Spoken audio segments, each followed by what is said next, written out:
Safari politik para bakal calon presiden dilanjutkan jelang 3 pekan lagi pendaftaran Pilpres 2024. Pasangan bakal Capres-Cawapres Anies Baswedan dan Muhaimin Iskandar berziarah ke makam Pangeran Diponegoro. Di Makassar, Sulawesi Selatan, pasangan bakal calon presiden dan wakil presiden Anies Baswedan Muhaimin Iskandar berziarah ke makam Pangeran Diponegoro. Di kompleks makam, Anies Muhaimin disambut keturunan kelima Pangeran Diponegoro.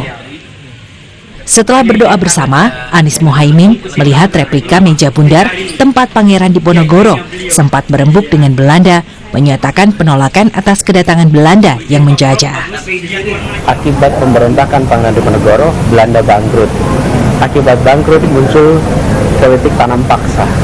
Akibat politik tanam paksa, kemudian muncul berbalik politik etis untuk membayar balik atas penindasan yang kejam. Politik etis menghasilkan anak-anak muda Indonesia terdidik. Lewat pendidikan itulah muncul gerakan politik modern yang berujung pada kemerdekaan.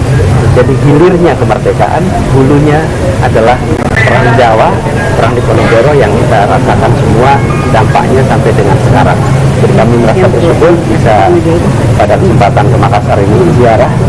Sementara itu, Sekretaris Jenderal Partai Kebangkitan Bangsa atau PKB Hasanuddin Wahid menjelaskan ucapan Muhaimin yang adalah Ketua Umum PKB tentang langit dan bumi di posko relawan Anies Sabtu lalu.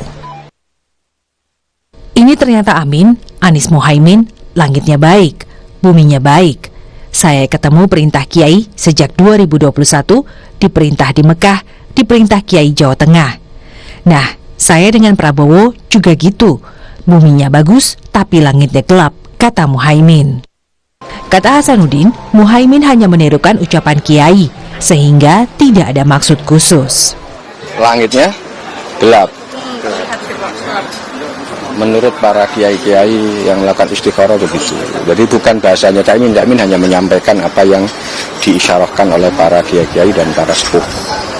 Begitu. Karena ini kan perjodohan langit ya, kita tinggal mengikuti jalannya langit. Berbuat semaksimal mungkin, mengetuk pintu hati dan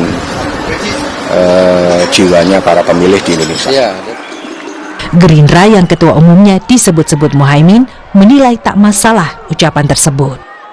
Tidak ada masalah dengan apa yang disampaikan Gus Muhaimin soal langit terang, bumi terang ya, situasi yang mereka hadapi sekarang.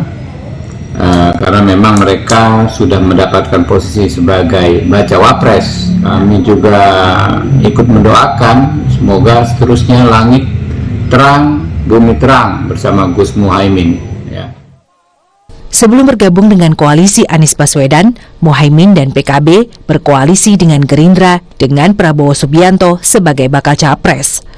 Namun setelah setahun dengan Prabowo, Muhaimin bergabung dengan Anies dan koalisinya.